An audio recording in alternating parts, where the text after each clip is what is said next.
Hello बच्चों, मैं CP sir आपका सीपी नॉलेज क्लासेस में स्वागत करता हूं। आज हम पहले की दूसरी सवाल हल करेंगे। यानी पहले नंबर सवाल में 4-5 सवाल है ना, तो उसमें से दूसरे नंबर पहली सवाल आपने पिछले वीडियो में हल कर लिया था। तो देखिए दूसरी नंबर सवाल क्या है, हमने क्वेश्चन लिख दिया है। लिखा है प्राकृतिक संख्याओं के समुच्चय n में r बराबर x कामा y कॉलन y बराबर x प्लस 5 तथा x इज लेस देन 4 द्वारा परिभाषित संबंध r। अब इसमें बताना क्या था, क्वेश्चन में लिखा था। क्वेश्चन को हम एक बार फिर पढ़ देते हैं, ठीक है। क्वेश्चन पढ़ देते हैं ताकि आपको फिर से रिवीजन हो जाए कि क्वेश्चन क्या पूछ रहा था। तो पूछ रहा था निर्धारित कीजिए कि क्या निम्नलिखित संबंधों में से प्रत्येक स्वतुल्य, सममित तथा संक्रामक हैं। यही बताना है कि क्या स्वतुल्य है, संक्रामक है या सममित है कि नहीं है। तो पहले देखो r बराबर दिया क्या गया है। तो r बराबर, अब नोट करो, तो इसमें दिया गया है x का मान रखोगे आप 4 से छोटा, यानी 4 नहीं रख सकते हो, यानी 1, 2, 3 तक रख सकते हो। और x का मान क्या होना चाहिए, वो भी क्या है, नेचुरल नंबर यानी प्राकृतिक संख्या। प्राकृतिक संख्या 1 से स्टार्ट होती है। तो यहां देखो y बराबर क्या लिखा हुआ है, x प्लस 5। तो x का मान 1 रखो तो y बराबर कितना आएगा, 1 प्लस 5 यानी y बराबर 6 आया ना। तो यानी कितना आया, x बराबर 1 पे 1 कामा 6, यानी x का मान 1 रखने पे y का मान 6 आया। फिर अब देखो y का मान 2 रखो, तो y का मान 2 रखोगे तो 2 जुड़ जाएगा 5 में ना, तो 5 2 7, यानी 2 पे कितना मिलेगा, 7। और देखो इसी तरह 3 रखो, x का मान तो कितना मिलेगा, 5 3 8, बस इतना ही मिलेगा, ठीक है ना। इतना मिलेगा, आप रख के देखना, ठीक है। कायदे से रख के देखना। मान लो ये बराबर सब अच्छा निकाल देते हैं, तो 2 रखोगे तो x की जगह कितना, x प्लस 5 है, तो x जगह 2 रखो तो 5 2 7, तो हो गया x बराबर 2 पे y बराबर 7। इसी तरह 3 रखो तो y बराबर x प्लस 5 है, 3 रख दो तो y बराबर 3 प्लस 5 बराबर 5 3 8, तो ये मिल गया 3 का मान 8। अब देखना है स्वतुल्य है कि नहीं है। देखो पहले सबसे पहले स्वतुल्य, तो देखो स्वतुल्य है कि नहीं। तो स्वतुल्य में आपने क्या पढ़ा है कि a कामा a बिलोंग करना चाहिए r में, यही तो है ना। तो है बिलोंग कर रहा है, जो r दिया है इसमें a कामा a का मतलब 1 कामा 1 हो या 2 कामा 2 हो या 3 कामा 3 हो, ऐसे होना चाहिए। यानी दोनों जगह वही संख्या होनी चाहिए। तो दोनों जगह वही संख्या है, किसी में नहीं है, तो क्या है, स्वतुल्य नहीं है, ठीक है ना। आपने देख लिया कि स्वतुल्य नहीं है। अब सममित देख लेते हैं, सममित। अब सममित देखो है कि नहीं। सममित में क्या कहा था, a कामा अगर b हो तो b कामा a भी होना चाहिए, किसमें, r में, ठीक है ना, यही था। तो a कामा b यानी 1 कामा 6 है, 6 कामा 1 है, नहीं है। जब नहीं है तो फिर नहीं होगा, ठीक है ना। और चेक करने की जरूरत है। जब एक मान लो 1 भी आपको अगर नहीं मिला तो फिर नहीं होगा, सब मिलना चाहिए, ठीक है। 1 कामा 6 फिर 6 कामा 1 भी मिलता, फिर 2 कामा 7 7 कामा 2 भी मिलता, तभी होता। तो ये भी नहीं है, सममित भी नहीं है। अब संक्रामक देखो, संक्रामक है कि नहीं। संक्रामक, संक्रामक ने आपने पढ़ा था कि a कामा यदि b हो, ठीक है, और b कामा c हो तो आपको मिलना चाहिए a कामा c, ठीक है ना, ये मिलना चाहिए। यानी a comma b, a comma b मतलब a और b है, फिर ये कामा अगला होना चाहिए, तो b कामा c है, तो फिर शुरू वाला और अंत वाला होना चाहिए। है कहीं 1 कामा 6 है, 6 कामा कुछ और है, 6 कामा कुछ और है, ये नहीं है, ठीक है ना। तो अर्थात संक्रामक भी नहीं है। तो हो गया। तीनों नहीं है। तो इसको कायदे से समझ करके तब लिखो।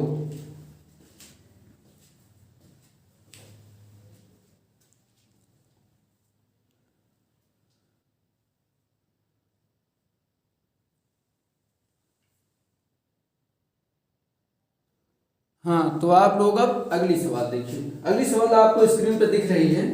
लिखा है समुच्चय A बराबर 1 2 3 4 5 6 में R बराबर x y कॉलन y भाज्य है x से द्वारा परिभाषित संबंध R है।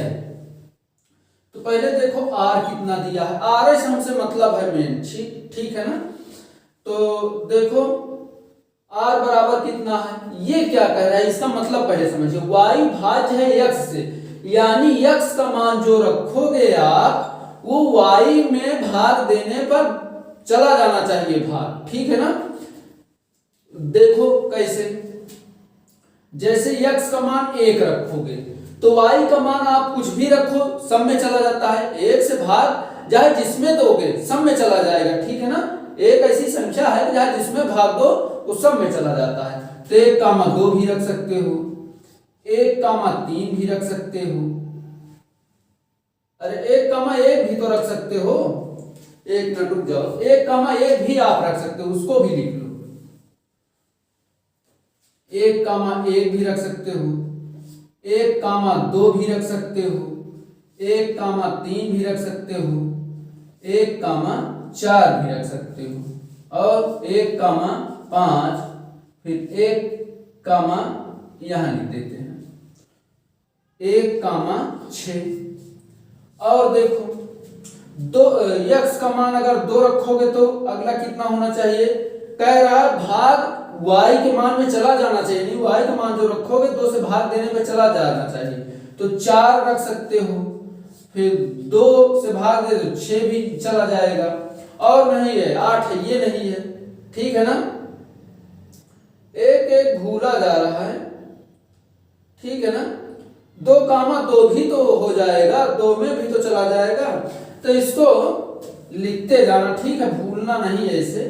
2, 2 भी तो हो जाएगा, तो 2, 4 भी हो जाएगा, फिर 2, 6 भी हो जाएगा। 6 के आगे आप नहीं रख सकते हो। इसी तरह 3 रखोगे तो 3, 3, ठीक है ना। अभी तक सब में भूल है ना, तो इसमें लिख लो कि 3 भी है तो अगले में 3 से 3 को तो भाग चला जाएगा। फिर 3 रखो, 3 में 6 रख सकते हो, फिर 9 है, ये नहीं है। अब 4 रखो तो 4 से फिर अगले में जाना चाहिए, 4, 4 रख सकते हो। फिर क्या है, 4 दूनी 8, जाना नहीं है ना। 4 से भाई आगे 4, 4 दूनी 8 होता है, तो उसमें जाएगा नहीं। फिर 5 रखो तो 5 से 5 में चला जाएगा, फिर 5 दूनी 10 होता है, 5 से 10 में जाएगा, फिर नहीं जाएगा। अब इसी तरह 6, 6 रख सकते हो, अगले में फिर नहीं जाएगा, ठीक है ना। तो इसके आगे गिनती है नहीं। तो ये इतना हो गया, यानी R का मान इतना है। अब इसमें से बताना है कि स्वतुल्य है कि नहीं, तो संक्रामक है कि नहीं, सब बताना है। देखिए स्वतुल्य, स्वतुल्य देखिए, स्वतुल्य में क्या होता है, A, बिलोंग करना चाहिए R। तो A, है, देखिए 1, 1 है, 2, 2 है, 3, 3 भी है, 4, 4, 5, 5, 6, सब है ना। तो स्वतुल्य है, ठीक है ना। अब सममित देख लो, सममित देखो है कि नहीं। सममित में क्या होता है, A, अगर B है तो B, A भी होना चाहिए, यही है ना। B, क्या है, A भी होना चाहिए। तो देखो अब 1, 1 है, 1, 2 भी है, ये तो है, ठीक है ना। लेकिन और देखो 1, 1 तो है, 1, 2 है, 2, 1 है, देखो 2, 1, 2, 2 तो है, 2, 1 नहीं मिल रहा है, ठीक है ना। 1, 3, 3, 1 होना चाहिए, 3 पहले 1 बाद में, देखो नहीं मिल रहा है ना। यानी अगर A, B है तो B, A भी होना चाहिए वो नहीं दिख रहा। 1,2 है तो 2,2 2,1 कहीं दिख रहा? देखो कहीं नहीं, पहले 2 शुरू में फिर बाद में 1 नहीं है। तो अर्थात इस तरह देखोगे तो सममित नहीं है ये, ठीक है ना, सममित नहीं है। अब संक्रामक देख लेते हैं।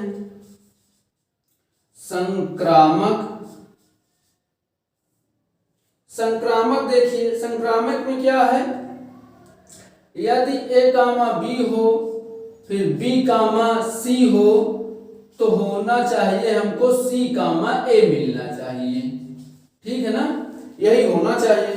तो A,B देखो 1,1 फिर 1,2 है, तो 1,2 1,1 1 के बाद 2 तो 1 2 ये भी फिर मिल गया, फिर 1 2 मिला, फिर 2 के बाद देखो कहीं कुछ है, 2 के बाद 2 है, ठीक है ना, 2 के बाद 2 है ना, फिर 1,2 वो भी मिल गया, मतलब मिलाओगे तो मिलेगा। 1,3 है तो 3 के आगे देखो कहीं 3,3 है, फिर 3,3 का मतलब 1 और 3 मिलना चाहिए, 1 और 3 है, ठीक ना। फिर 1,4 है तो 4, कुछ और लिखा होगा कहीं पे, 4,4 है, 1 और 4 मिल जाएगा, ठीक है ना समझ पाओ तो ऐसे जैसे 1,3 मान लो आपने ढूंढा, ठीक, फिर आगे मिला आपको 3,3, तो क्या है ये देखो ऐसे लिखा 1,3 फिर 3,3 मिला, या 3, कुछ और चाहे जो मिल जाए, 3,4 है ऐसे 6, ठीक है ना, या ऐसे लिख दें 3,6 या चाहे जो 3,6 है मान लो, दूसरा है ना 1,3 3,6 तो 1,6 मिलना चाहिए, देखो 1,6 ये मिल गया, ठीक है ना। तो समझ गया जैसे 1,3 3,6 तो ये शुरू वाला और फिर लास्ट वाला मिलना चाहिए, 1,6 देखोगे मिल गया। तो इसी तरह देखोगे तो आपको सब मिलता जाएगा, तो ये क्या है, संक्रामक है, ठीक है ना। तो सतुल्य है, सममित नहीं है, ठीक है ना। A,B तो मिल गया लेकिन B,A नहीं मिल रहा, और संक्रामक भी है, केवल सममित अकेले नहीं है, बाकी सब है। तो ये आप ध्यान से देख करके नोट कर लो।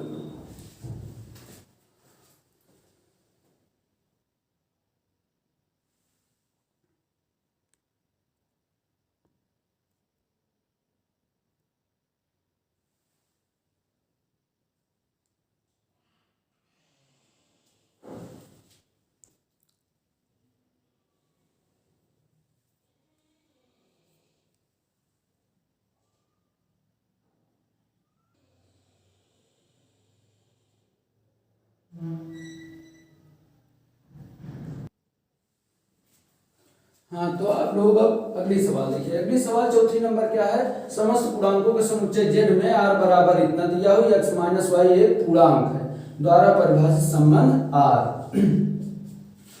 ठीक है। तो इसमें कह क्या रहा है कि x माइनस y एक पूर्णांक है, यानी x का मान रखो फिर y का मान रखो फिर घटाने के बाद भी एक पूर्णांक है, ये इसके कहने का मतलब है। तो मान लो सतुल्य में चेक करना है, इसमें बस चेक करना है, तो सतुल्य के लिए क्या होता है, A,A बिलोंग करना चाहिए यार में, ठीक है ना। तो A,A रखोगे तो कितना होगा, A x माइनस y है तो A माइनस A बराबर कितना आया, 0। शून्य पूर्णांक है कि नहीं है, ठीक है ना, शून्य पूर्णांक है तो क्या हुआ, सतुल्य है। तो क्या लिखोगे, सतुल्य है, इसको भाई ध्यान से लिख लेना, सतुल्य क्या है, सतुल्य है। अब सममित में देखो, सममित, अब सममित में क्या, सतुल्य हो गया। अब सममित में देखो, सममित में क्या चेक करते हो, A, अगर B है तो B, A भी होना चाहिए, ठीक है ना। तो A, B यानी A की जगह A और B की जगह x की जगह A और y की जगह B रखो। तो रखो अब इसमें, जैसे यहाँ A की जगह A रखे और y की जगह भी कितना रखना था, A। तो ये समझो निर्देशांक है, निर्देशांक दिया, इसी को उठा के इसमें रख देना। ये पहला वाला x होता है, दूसरा वाला y होता है, उसी को उठा के उसमें रखना है।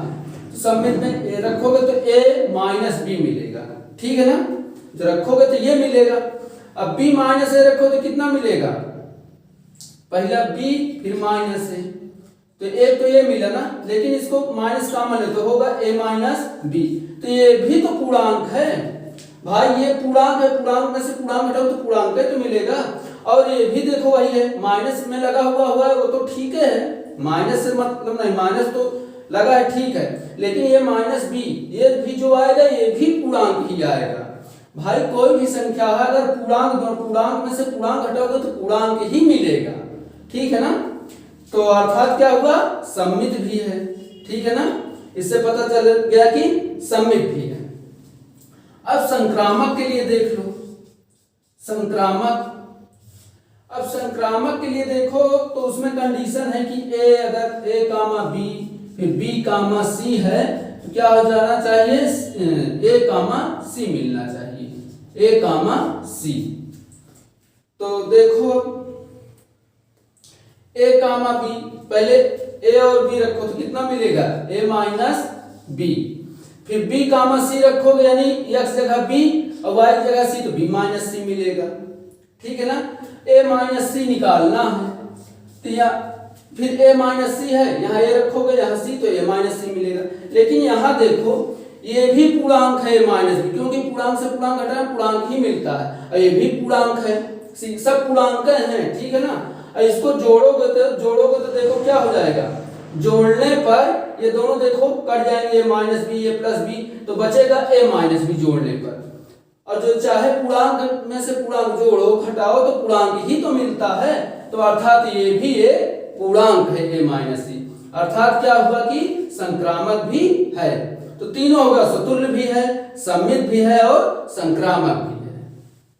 तो आज के लिए बस इतना ही, आगे के लिए आपके होमवर्क है कि इसी तरह समझ करके अगली सवाल लगाना, नहीं आएगा तो हम तो यहाँ बताएंगे।